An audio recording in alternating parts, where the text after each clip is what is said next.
Claire Ježek for the FiNext Conference 2019 here in Singapore. So do tell us a little bit about yourself and your company. My name's McLoghlin. I'm one of the co-founders of Escavox. Escavox is a food data company. We're beginning the collection of our food data set by monitoring supply chains in Australia and to some export markets in and around Southeast Asia. So a combination of IoT and then housing that data in distributed ledgers so that it can be mined for insights to optimize chains and eliminate poor behavior and reduce waste and a whole bunch of other stuff. And what about your company vision for the future moving forward?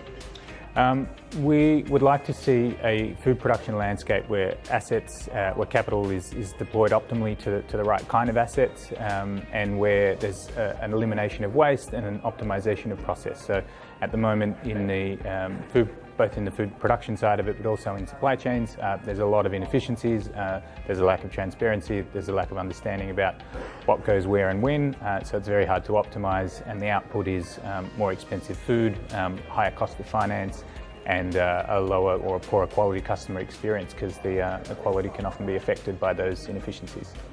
It seems like your company vision would be quite in line with perhaps my next question is what would the message be to the people out there, to the industry sector or to the consumer? Don't be afraid of adopting new technologies.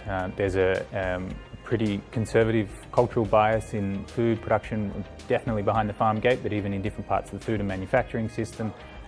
For that to be improved and to deliver kind of the best customer experiences we can, and for the sector to be as profitable as it can, we really need to be adopting a lot of these new technologies that other sectors have kind of wholeheartedly embraced, but the food sector's a little bit slower to adopt. Now, you've been taking part for this day 2 of the conference with the panel discussion, and you've had lengthy discussions, and you've obviously seen the rest of the panel discussions. What are your thoughts on the conference of the FiNext 2019? It's been really interesting. So obviously I've got a bit of a food bent in terms of how that finance interacts with our category and the markets that we operate in. So it's been really good, I guess, to get the views and understand a bit more of the perspectives of other stakeholders that effectively stakeholders in our chain, but not necessarily people that we interact with on this kind of basis. So learning a bit more about some of the technical and structural issues behind some of the blockchain designs and new technology emerging, how some of the kind of banking and finance industry views that, and how they view the adoption curve, what that will look like. It's been really interesting. Thank you so much for your time.